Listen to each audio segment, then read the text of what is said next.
Hey, Tony Gaskins here.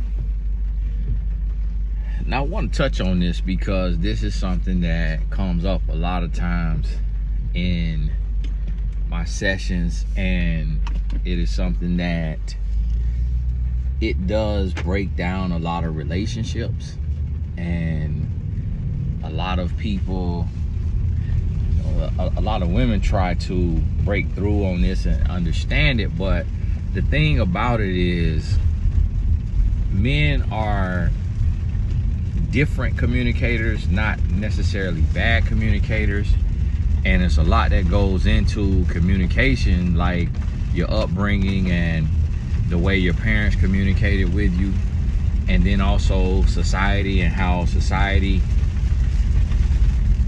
teaches us to communicate differently based on our gender. And I once read that there was a difference in the brain. Now, I later heard someone say that that's not true and that the male and female brain are the exact same. But I once read that the part of the brain that handles our cognitive skills is larger in the woman than in the man. And I actually believe that because life proves it. So when you see us as humans, as young people, little girls typically communicate better than little boys. And I'm not sure that we can attribute all of that to someone saying big boys don't cry. Because as little children, you're pretty much almost treated the same with your parents, especially if you're their first child and they're excited to have you. Little boys are encouraged to talk and express themselves and communicate. I was around a 4-year-old boy last week or the week before, and he was very expressive, and he was playing and communicating with his dad. His dad is my personal trainer, and he was in there and just full of life. And so I say that to say, you have to, if you're a woman and you're asking this question, you have to think about the communication style. And it's not that a man doesn't know how to communicate. You have to also address how you're communicating. And you have to realize that not everybody communicates the same. So in some relationships, the communication roles are reversed, where the woman may be the least communicative and the man may be more expressive and able to articulate his feelings. And that just goes back to upbringing and the way someone was raised and the way someone was taught to communicate throughout their life. So it's not a one size fits all. So if you have a man who he's not really communicating, you have to adjust the way and the style that you communicate. For example, if you like to talk about a subject unto nauseam, then you have to adjust that and address the subject in a time of peace, but in a shorter length. So instead of trying to talk for 45 minutes, an hour, 2 hours, 3 hours, just ask the question, hear the answer, and then process the answer. And take the answer, and you have to go on your own and make sense of the answer, versus asking the same question in 10 different ways and expecting a deeper, longer answer with every question that you ask. Because what was said was said. So you have to understand, some men communicate directly A to B, whereas some men may communicate A to G then to E, then to M-N-O-P, then back to B. So you have to understand that. And it's also necessary that you express the way you communicate, so that you help someone understand, hey, you know, you communicate A to B, but I can't process what you mean by such a short answer without any real explanation. That doesn't mean that I am less smart, but my brain works differently. Can you give me more of an explanation of what you mean with this? And I want to be willing to try to comprehend better in a more succinct way if you can also be willing to explain just a bit more. So you have to communicate the way that you communicate, meaning express how your brain works, but then also seeking to understand how his brain works. And then you have to read between the lines. And in using inference, you'll start to realize that some of this communication style may be due to where the relationship is. So if the relationship is in a very stagnant position, if the relationship has worn out its welcome, if the relationship is on the rocks, if you are kicking a dead horse, then you're not going to get anywhere. And it's not that the man doesn't want to communicate, it's that he's telling you he's over this relationship. He's over the arguing, the bickering, the complaining, the nagging.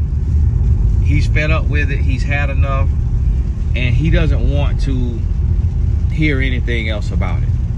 So you have to understand that.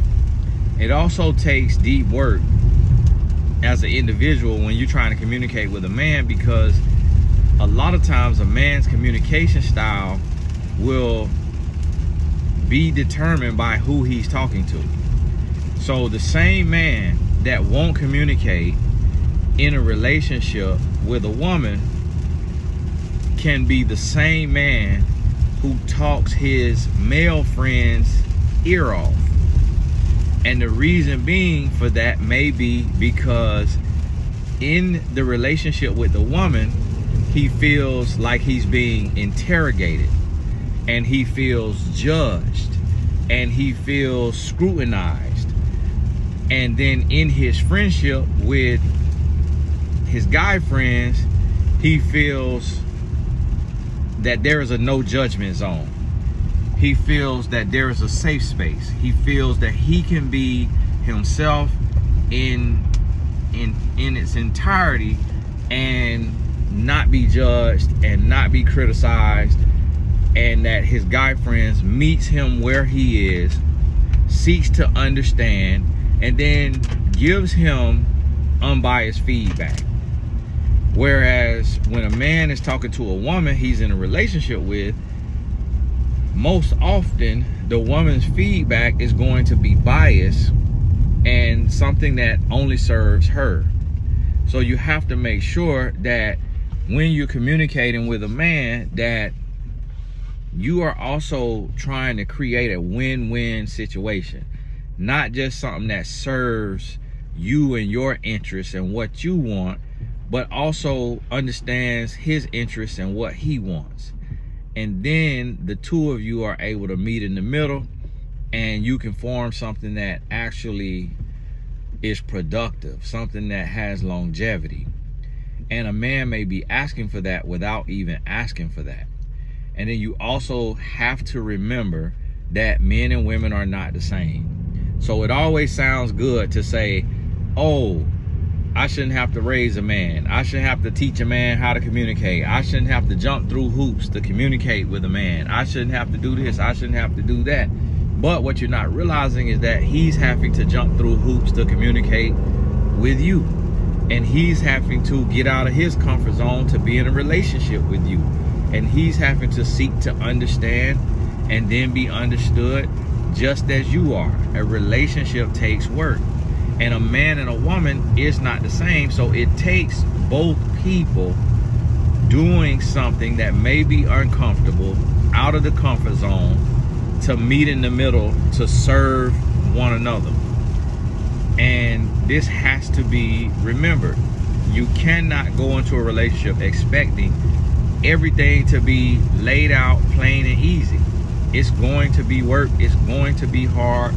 It's going to be a challenge. And you have to be mindful of that. And this is something that is oftentimes forgotten in a relationship when a woman is trying to get a man to communicate. So whatever you're doing, if it's not working, you have to take another approach. You can't keep trying to screw a nail or hammer a screw. You have to adjust.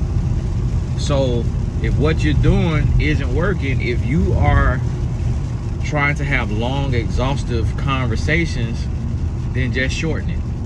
If you're having very short and sharp communication, then create a safe space and leave some room for some communication to be had by giving it some time and space and allowing the man to warm up in the conversation. And realize that there's typically two types of communication styles. One person is long-winded. One type is long-winded and likes to really go through with a fine-tooth comb all the way through every aspect of the topic at hand, evaluating it from the top, bottom, left, and right. And then the other style of communication is, okay, cool, I got it. Like, what do you need? Okay, boom, cool, all right, let's do it. We don't have to talk longer than 15 minutes. That's what you want? All right, boom, it's over with, let's go. So you have to understand what type of man you have and how is his communication style. And you have to be able to call a spade a spade. When you're communicating with a man, sometimes you're gonna be dealing with a poker player who has a poker face. And sometimes you're gonna be dealing with a whiner and a complainer. Sometimes you got a man that's insecure. Sometimes you got a man that's a narcissist, that's jealous. It's different types of men, so you have to be able to call a spade a spade. If you have a whiner who is always looking for something to be upset about so that he can start this long, exhausting back and forth, you have to call him out on that. And you have to say to him, hey, I feel like, and remember Stephen R. Covey, I believe, teaches to use I feel statements. Hey, I feel like you find an issue with almost everything that I do, and you feel the need to express it. Well, I want you to know that that is very draining, and I'm not going to be able to last under these circumstances for much longer. Where he goes from that, it does not matter. Meaning, no matter what he says, you said what needed to be said, and you stand on that, and you repeat it. And you do not back down, and you do not mince words. That does not mean that you yell, that you curse, and that you escalate the situation. What that means is, if he says, oh, so what are you saying? You want to break up? Don't let him put words in your mouth. You say to him, no, I didn't say I want to break up. I said that if this continues, I won't be able to remain in this relationship. No, you're saying you want to break up. That's not what I said. If I need to say it in a different way, I'm saying I'm able to be in this relationship today, and I can be in it tomorrow if you make changes. If we're still in this same place 6 months from now, yes, I will leave this relationship. And so you don't change what you're saying. I don't know what this lady doing. You don't change what you're saying. You don't let them put words in your mouth, because you have a whiner. You have someone who loves to just have something to argue and complain about. If you have a man to where you say, you express something, and he was like, okay, cool, and he changes it, then there's no need to continue to express it. If he says, okay, cool, and then he's doing the same thing the next day, the same thing the next day, the same thing the next day, or next week, or next month, or what have you, depending on the situation, whatever this is that you're addressing, then you bring that up to him and you say, hey, I understand that you don't like confrontation, but avoiding confrontation is different than ignoring confrontation. So if you don't like confrontation, if I ask you or I express something, I need to see that when you say, okay, I got it, or okay, cool, that you actually heard me and you're listening and you're making a change. But if you just say, okay, cool, got it, and nothing changes, then you just blew me off. So you're ignoring what I'm saying and not actually hearing me and making changes. And that's not gonna work. Like, that means that we're in a one-sided relationship, because even without you saying what you want or need, I'm reading you and I'm feeling you and I'm making changes and I'm growing and I'm trying to do everything in my power to please you and to bring something to the table. But when I express something that I need, you blow it off and no changes are made. Now, what you have to realize when you're dealing with a man is you could be dealing with someone who is non-committal. You could be dealing with someone who, it doesn't matter what you say, he is okay living without you.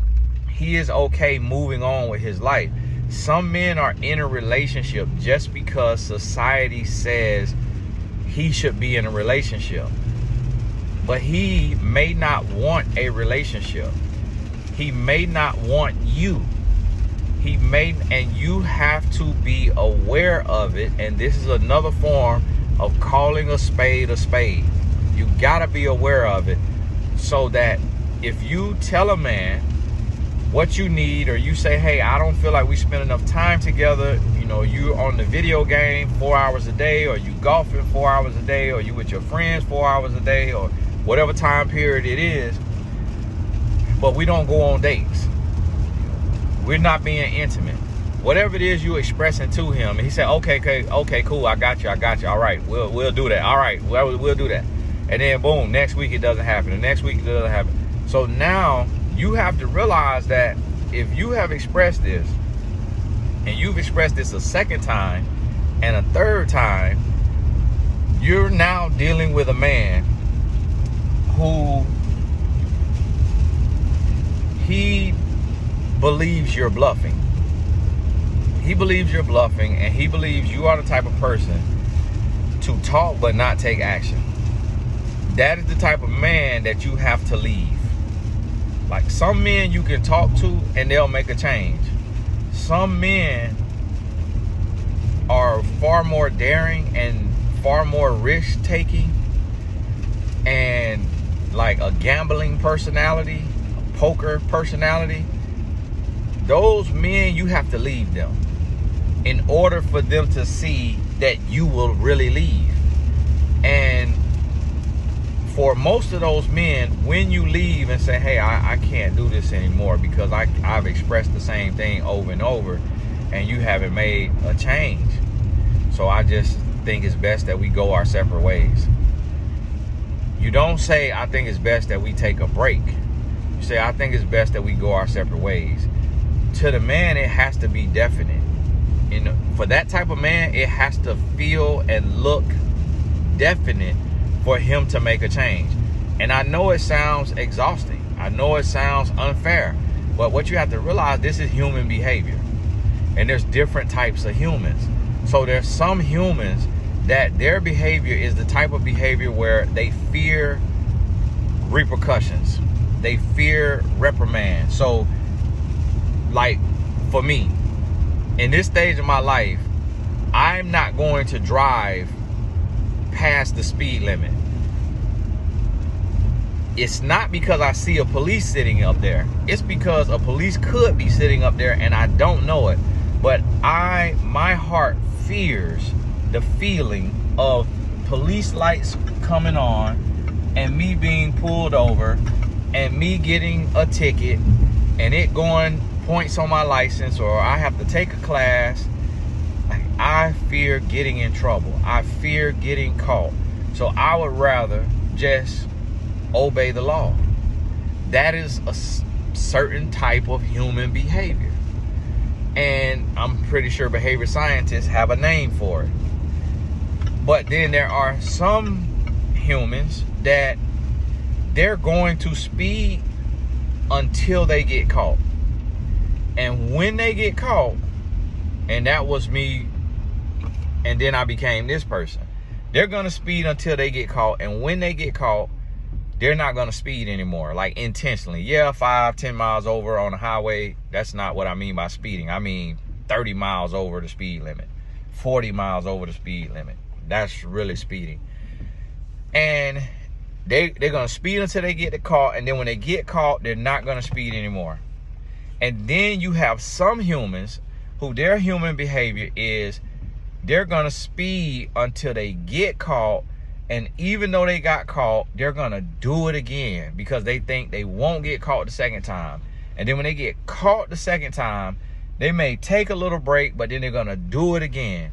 And they will keep doing it until the damage is irreversible. Like they get a suspended license and they cannot drive at all. Or they're going to jail. And there's some humans who will get a suspended license and still drive, get stopped, and have to go do 10 days in jail. And so you have to understand human behavior and realize that depending on the type of man that you have will determine how much you have to do, how much has to be explained, because it's not a one-size-fits-all. And it's not a bad thing to have a hard-headed man, because if he's hard-headed, that means he may have strengths in other areas. He may be more of a risk taker in business, and he's gonna make y'all millionaires. And you just got to be on his case. So it takes a different type of woman for that type of man. And what you have to be mindful of is if you are not that type of woman. If you're not that type of woman, recognize that early so that you don't have to live a life of misery, and you can let him go so you can attract the man that is perfect for you, and he can attract the woman that's perfect for him. But the issue with a lot of humans is the fear of letting go, the fear of starting over. And so that is a lack of human development. So you have to develop as a person to understand that you're not going to necessarily have one relationship and then it just works out perfectly. This may be your 10th failed relationship. You got to be okay with that. Because when you meet the person that's for you, it lasts a lifetime. So the goal is to eliminate and remove as fast as possible so that you can get to your lifetime connection. But if you're wasting time and you're ignoring the signs and you're dealing with somebody that you're not supposed to be with, you're only hurting yourself. And then you will be stuck and struggling the whole relationship. So you got to be mindful of that. So I want you to think about this. Get this in your spirit. I just made it to pick up the food for the family. God bless you. And you could post your other questions in the comments. It kind of has to be general things. Like some things, it could be specific, but if it's super specific and it's just your relationship, like, hey, why do some men chew on their toenails?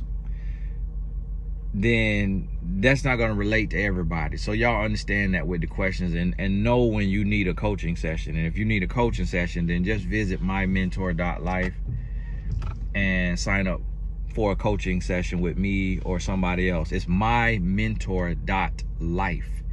It's not .com. It's mymentor.life. But hey, this is Tony Gaskins. God bless you. Also, if you haven't pre-ordered your elderberry gummies, get over to wealthofhealth.com. I'm going to try to remember to say that on every video till I get everybody's attention. That's my new supplement company. And your support going to help us add more supplements. And my goal is to replace all of the supplements in your closet with the supplements from Billionaire. So, hey, God bless you. We'll talk soon.